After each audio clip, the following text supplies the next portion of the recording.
This is what I'm buying in a Pokemon bull market. A bull market is basically a market where financial securities are continuously rising in price. And well, let's just say the Pokemon has definitely been experiencing a bull market right now. Not only are prices sky high, but sealed products are virtually impossible to get your hands on. In this video, I want to share how to optimize and continue collecting, even during the most difficult periods in the hobby. And that actually brings me to today's sponsor. Sleeved is a Discord server dedicated to helping collectors and investors acquire Pokemon products for their collections. In this server, you'll receive real-time restock alerts with Sleeved's comprehensive monitoring system. Many of us have been scoping out product drops on the Pokemon Center, trying to get our hands on even one product from some of the latest sets. With Sleeved, you don't have to be stuck to your screen all day long. Delegate the job to Sleeved, and you'll see various retailer restock alerts, including the Pokemon Center, Walmart, Target, and more. Not only that, but you also have access to investment chats to engage with the community, and so many more channels to explore. The best part is, it's free. So check out the link in the description if you're interested. So before we begin, I kind of want to show y'all what the market is kind of looking like right now for the most sought after cards in Pokemon, which are basically special illustration rares and illustration rares. So as you can see, some of these cards are insanely expensive. So starting from the Sumbreon or Moonbreon, whichever one you want to call it at this point, people are calling it different names, $1,520. Then we have a couple of other prismatic cards here, the Surging Sparks Pikachu,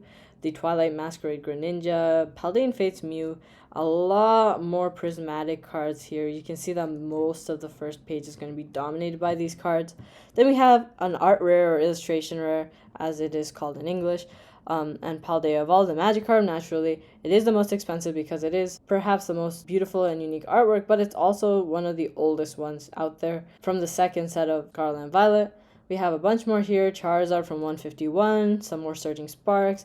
As you can see, there's really a lot of special illustration rares up here. Keeping on with the trend, we see that there are less illustration rares, and you'll notice that a lot of these have dropped quite substantially. Like this Eevee, it was going for $104, now it's going for $77. And a lot of the illustration rares are kind of plummeting. I feel like that trend might trickle into special illustration rares at some point. Not necessarily saying that Prismatic is going to feel that because of the insane pull rates, the ridiculously difficult to acquire sealed and so forth, which is definitely true for everything, but particularly Prismatic, it never even got a chance, right? People never got to get their hands on it. Surging was really the first set that kind of experienced that, but Prismatic, alongside its abysmal pull rates, kind of made things really, really bad. And then naturally Pikachu, because its Pikachu is really high, and I feel like this is very overvalued as a card, but you know what? It is what it is at this point, right? We have a lot of cards up here that, you know what? I think a lot of them are due to kind of drop a little bit. Charizard has dropped a lot. It was almost at 300 and now it's all the way down to 230.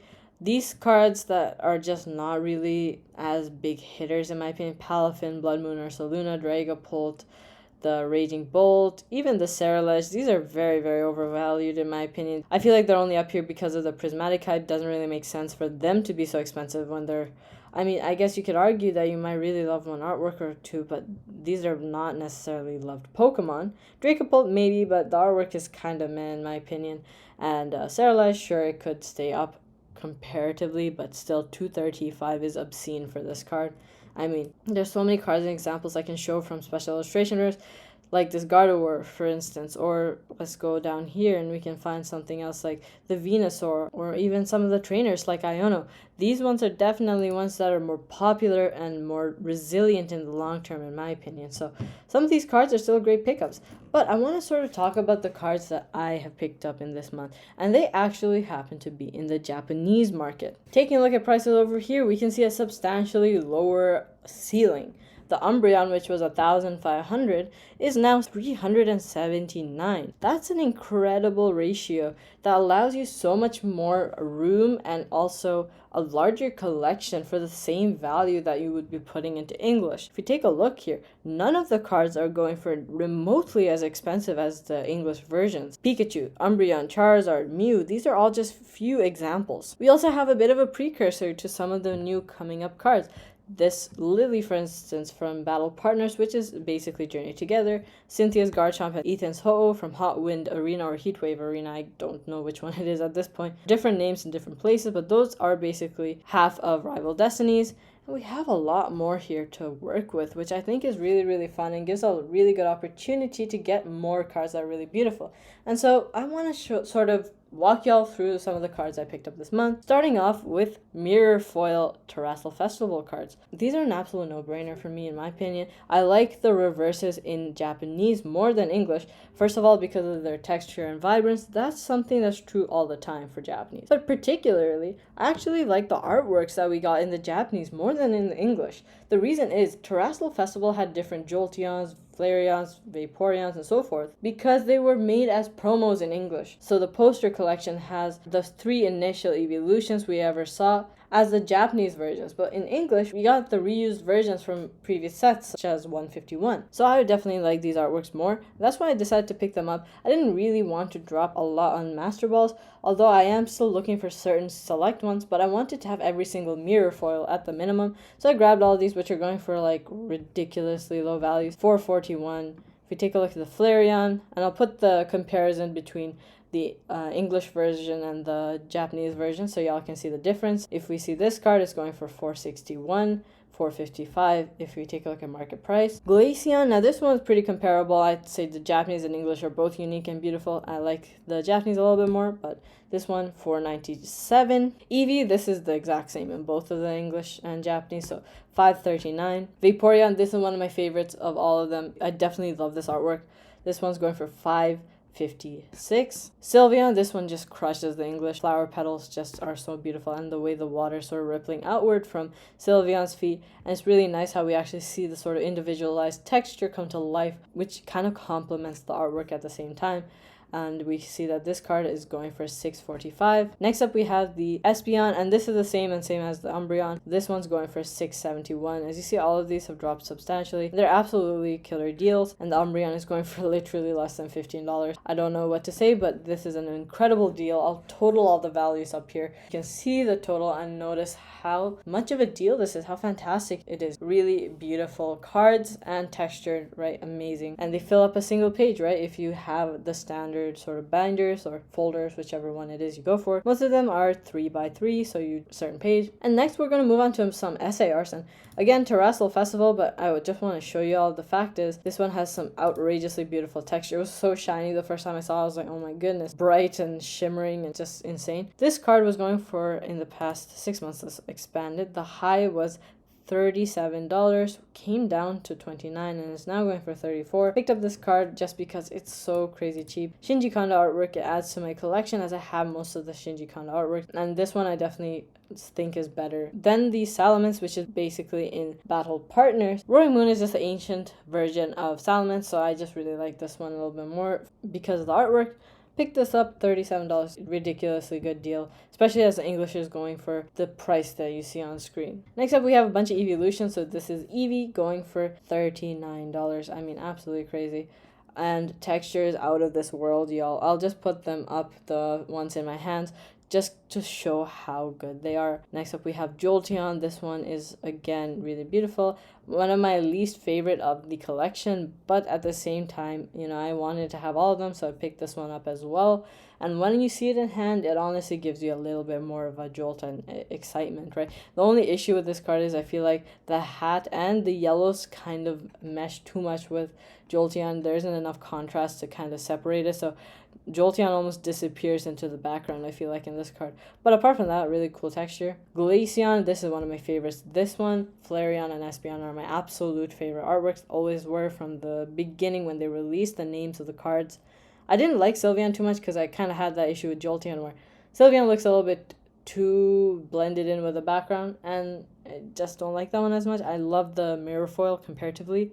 Glaceon, really simple one, but again, I really like the way we have the sort of musical notes. I guess they're musical notes, right? Crystallized ones, which looks really cool, almost like snowflakes in a way, right? And then we have it going for $52. Flareon right here going for $54. And we have Espeon going for $69. As y'all might notice, we basically got all these cards for a total that is less than many individual prismatic evolution SIRs. How wild is that? You could get one English evolution SIR with really a large possibility that they can drop substantially or experience growth, but I don't think to an enormous extent because they have a really, really high bar to cross now. Versus these cards, which have very little room to drop. Do I think this card is going to go down to $30 or something? No, of course not. I don't think that's even a question for this card. Could it drop to like 50 or something, bounce back up? Yeah, that's totally possible. I'm not going to say I can time the market and get it at the perfect moment. This is a reasonable price for this card, and I thought, you know what? This is a prime opportunity to grab some of these beautiful artworks before they start going up. This is a trend we've seen with a lot of the Scarlet and Violet era sets, such as the Bubble Mew. As soon as that card started to rocket past its $80 low in English and went up, and the Japanese was going for around $50. Now, the Japanese is going for about $200 because the English is so much more expensive. Yet we don't see that sort of relationship between the Prismatic and Terrassal Festival cards as of yet. A good reason is, you know, there's still reprints on the horizon, and you know what, people are probably wondering, you know, if Terrassal Festival has such a huge reprint, something that's kind of on par with what happened with 151, where boxes went from $300 to $70 Canadian, then we have a really good opportunity to see sealed become more affordable, more available, and then of course the cards become less expensive, right? So these cards might not have taken off for that reason. But once the first wave of releases sort of happen, there's a good chance these cards can really jump up. I found the right copies for me, so I got them now. I wanted the proper centering, no sort of rough edges or anything. Japanese has superior quality, but there are still some issues you want to check out for. If I ever want to grade them, I have no doubt that they will do quite well. That's another thing to consider, and so with timing and with the right quality, hitting marks for me are across the board. I'm not saying these cards might not drop when the releases hit, right? But I'm pretty happy with the ones I've gotten so far. And honestly, I might even start getting a few of these sort of mirror foils in English, because I'm not really looking to get all of them, but the ones like the Umbreon and some of the sort of different artworks such as the Leafeon, I'd love to get those. So, you know what, reasonably priced, not dropping insane value per card, and good potential for growth. That was something I wanted to illustrate by today's video. You don't have to break the bank to be able to get nice artwork. I'm not saying you have to grab all of the cards I showed on the screen, right? Pick and choose the ones you like. Get the ones that you think are really going to perform well over the long term. As you can see, a lot of these cards have dropped tremendously in English. And Zoroark now going for $72. That's ridiculously cheap compared to what it was going for originally. If you want to get the Magikarp, it's going for $68, right? If we go down a little bit more, actually, there are tons and tons of illustration rares that go for a fraction of the cost of English, right? Because Japanese, generally, you pull 3 per box. That puts them much lower and more accessible, especially early on. Once these products become harder to open and so forth, there is more potential for them, no doubt. But for now, as you can see, we're going to about the $20 range now. Groudon, 21.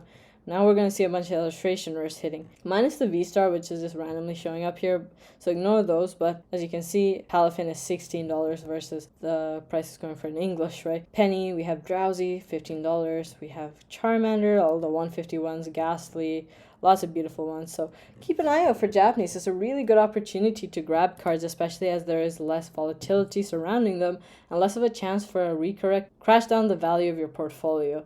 With that being said, I hope y'all enjoyed today's video. If you're interested on hearing my takes on Journey Together and what lies in store for it and how it might perform in the long term, check out this video right over here. Hope y'all have a wonderful day, and I'll catch y'all in the next one.